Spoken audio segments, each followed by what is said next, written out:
Hello दोस्तों, आप सभी का स्वागत है हमारे यूट्यूब चैनल के पॉल साइंस क्लासेस में। आज हम पढ़ेंगे क्लास 11th का पॉलिटिकल साइंस का तीसरा चैप्टर चुनाव और प्रतिनिधित्व। इस चैप्टर से हमने कई सारे टॉपिक करे हैं जिसकी वीडियो आपको मेरे यूट्यूब चैनल पर मिल जाएगी।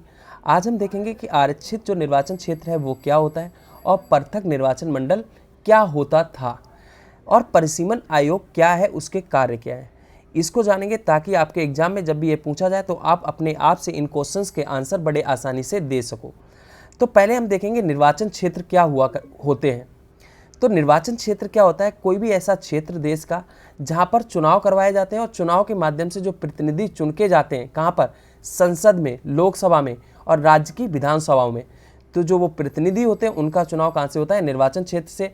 और चुनाव कराने के लिए पूरे देश को कई सारे भागों में बांट दिया जाता है। एक रिजर्व मतलब एक कोटे के हिसाब से, जनसंख्या के हिसाब से पूरे देश को 543 सीटों में बांटा जाता है लोकसभा की, जिससे हमारी पूरे देश की सरकार बनती है, जिसको केंद्रीय सरकार कहते हैं। उसके लिए हमारे पूरे देश को 543 भागों में बांटा जाता है।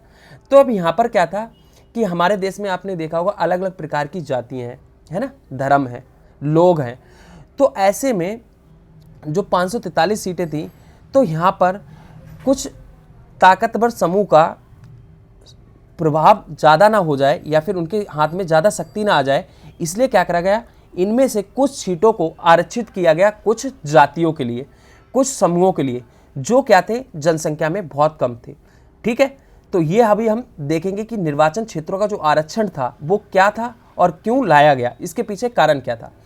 पहले तो हमने देखा निर्वाचन क्षेत्र क्या होता है, यानी ऐसे क्षेत्र जहां से किसी भी प्रतिनिधि को चुनकर संसद में या विधानसभा में भेजा जाता है। जैसे एमएलए होता है, विधायक होता है। विधायक जैसे विधायक का चुनाव होता है, एमएलए का राज्य विधानसभा के चुनाव होते हैं, तो राज्य को बांटा जाता है सीटों में, निर्वाचन क्षेत्रों में। ठीक है, और जब पूरे देश का चुनाव होता है तो पूरे देश को, जब लोकसभा का चुनाव होता है, केंद्र सरकार का चुनाव होता है, तो पूरे देश को बांटा जाता है 543 सीटों में। ठीक है, तो ये समझ लेना। निर्वाचन क्षेत्र भी मैंने बताया, निर्वाचन क्षेत्र वह क्षेत्र होता है जहाँ से प्रतिनिधि को चुनकर लाया जाता है। तो इस तरीके से अब यहाँ पर ये ऐसा क्यों करना पड़ा कि निर्वाचन क्षेत्रों का आरक्षण देना पड़ा हमें कुछ जातियों को। आपने देखा होगा, ये अभी हमने तीसरा चैप्टर पढ़ा था उसमें, कि जो सबसे आगे भई जीते प्रणाली जो हमारी थी FPPPS, यानी फर्स्ट पास द जो पोस्ट सिस्टम है, उसमें क्या होता है, जो व्यक्ति सबसे ज़्यादा, जो उम्मीदवार सबसे ज़्यादा वोट हासिल करता है उसको हम क्या करते हैं, विजयी घोषित कर देते हैं, है ना। और जिसके पास कम वोट होते हैं, जो पीछे रह जाता है, उसके वोटों का वेस्टेज हो जाता है। तो ऐसे में जो बड़ी बड़ी जाति, बड़ी बड़ी समूह होते हैं, वो आसानी से अपने उम्मीदवार को जिताकर संसद में भेज सकती हैं और अपना दबदबा कायम कर सकती हैं, अपना प्रतिनिधित्व तो कर सकती हैं। बट जो छोटे समूह हैं वो क्या होंगे, इसमें पीछे रह जाते हैं। छोटा सा एग्जाम्पल दूंगा गाँव का।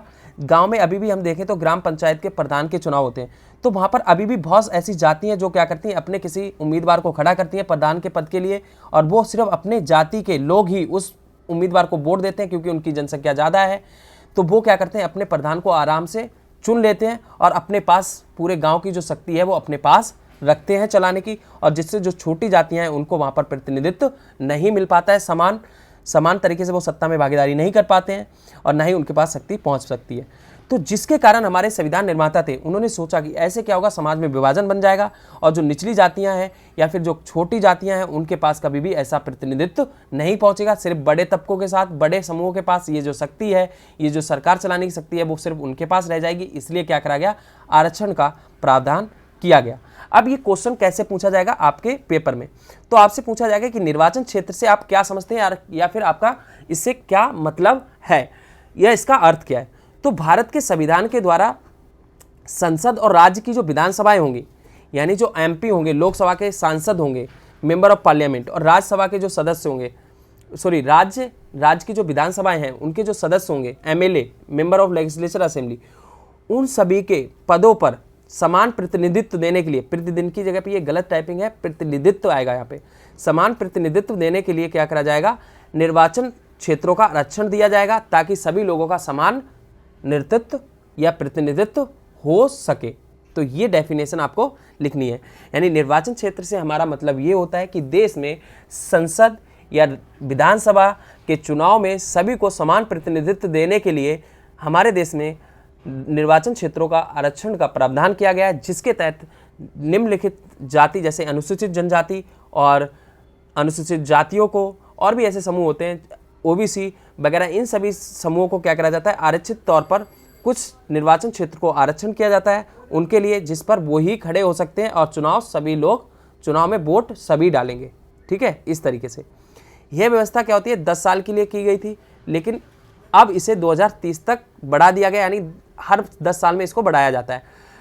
543 सीटों में से जो लोकसभा की सीटें हैं उसमें से 84 सीटें जो थी अनुसूचित जाति को और 47 सीटें अनुसूचित जनजाति को दी गई। केंद्र सरकार के जो चुनाव होते हैं ना 543 सीटों में लोकसभा के, वो जो लोकसभा की सीटें थी उसमें से 84 सीटें किसको, हमारी एससी को दी गई, शेड्यूल कास्ट अनुसूचित जाति को, और 47 यानी कि 47 सीटें अनुसूचित जनजाति के लिए आरक्षित की गई ताकि वो अपना समान प्रतिनिधित्व कर सके, अपनी नुमाइंदगी कर सके, सत्ता में भागीदारी कर सके। ठीक है, समान प्रतिनिधित्व हो सके। निर्वाचन जो क्षेत्र हैं उनके आरक्षण का प्रावधान करने का जो कारण है वो ऐसा था कि ऐसी सामाजिक व्यवस्था जहाँ पर क्या हो, जाति उच्च जातियाँ जो हैं ऊंच नीच, यहाँ पे ये गलत टाइपिंग काफ़ी हुई है, चलो कोई नहीं, समझ जाओ। यहाँ पे अगर नोट्स बना रहे हो लिख रहे हो तो यहाँ पे ये जाति है ना, जाति होगा, वो जाति वाला जाति गो वाला नहीं होगा, जाति यानी कि सामाजिक व्यवस्था में जहाँ पर जो जातियाँ हैं वो ऊंच नीच में बटी हों, है ना, और कई सारे धर्म जाति के आधार पर भेदभाव हों, और सर्वाधिक मत से जीत वाली जो प्रणाली है हमारी, उसका परिणाम ये होता है कि जो दबंग समूह होते हैं जिसकी जनसंख्या ज़्यादा होती है वो क्या होते हैं, सत्ता को अपने हाथ में कब्जा लेते हैं, अपने हाथ में कर लेते हैं, और इन दलित जो उत्पीड़ित जो सामाजिक समूह होते हैं, उन जो वंचित समूह हैं उनको दबाया जाता है, कुचला जाता है, उनको समान प्रतिनिधित्व नहीं मिल पाता है ना, सत्ता में।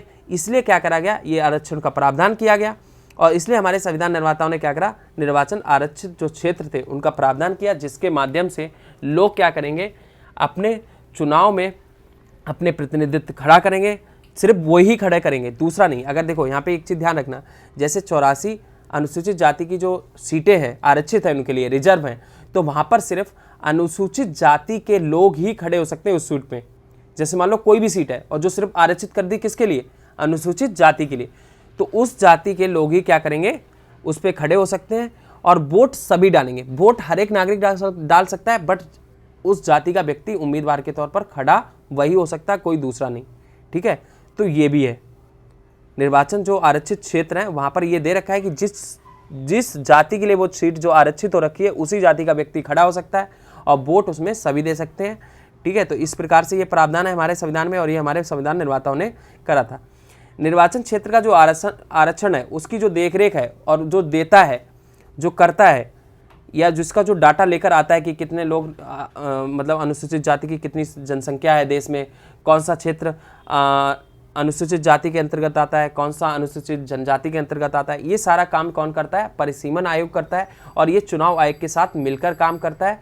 ठीक है, और इसकी नियुक्ति राष्ट्रपति के द्वारा की जाती है। और परिसीमन आयोग से हमारा जो मतलब होता है कि देश में आबादी का सर्वेक्षण करना, ठीक है, पता लगाना कितनी आबादी बढ़ी है, उस हिसाब से जो सीटें होती हैं, निर्वाचन क्षेत्र होते हैं, उनको बढ़ाना, ठीक है, घटाना, बढ़ाना, सब कौन करता है, परिसीमन आयोग करता है।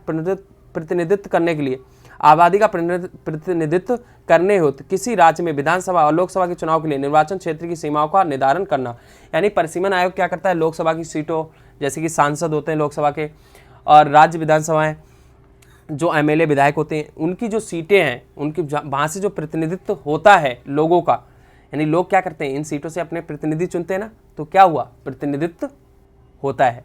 तो इनकी सबकी जो देखभाल होती है, इनका जो निर्धारण करना होता है कि कितनी सीटें और होनी चाहिए, कितनी नहीं होनी चाहिए, कहाँ पर कितनी जनसंख्या बढ़ी, कितने निर्वाचन क्षेत्र और बढ़ाने चाहिए, इन सबकी देखभाल जो करता है वो परिसीमन आयोग करता है। ठीक है, और ये मेरे ख्याल से अब होने वाला है, 2050 तक हो जाएगा, फिर दोबारा ये जो सीटों का आरक्षण, जो निर्वाचन क्षेत्र है उनका एक सर्वे किया जाएगा, फिर दोबारा होगा। ये मेरे ख्याल से 50 साल में होता है, 1971 में हुआ था, अभी तक नहीं हुआ है, फिर से अब होने वाला है। पृथक निर्वाचन मंडल, अभी एक देखो, एक हमारे अंग्रेजों ने क्या करा था, यहाँ पे पृथक निर्वाचन मंडल कर रखा था। ठीक है, ये एक अलग तरीके की व्यवस्था थी, आरक्षण था। इसमें क्या था कि ब्रिटिश सरकार ने हमारे देश में फूट डालने के लिए, गांधी जी ने इसका बहुत विरोध किया था, ये फूट डालने के लिए लाई गई थी।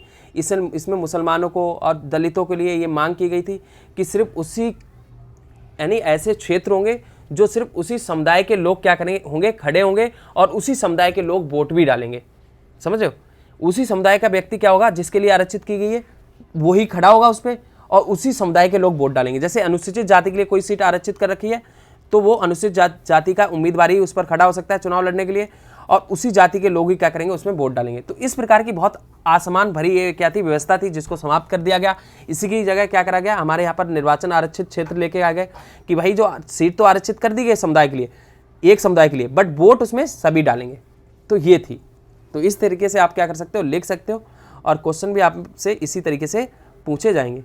आप देख सकते हो यहाँ पर ये इस प्रकार ये हमारे इलेक्शन हुए थे। देखो यहाँ पे ये कांग्रेस जीती थी 1984 में, और ये 2019 का इलेक्शन है जब ये बीजेपी चुन के आई थी इन 543 सीटों में।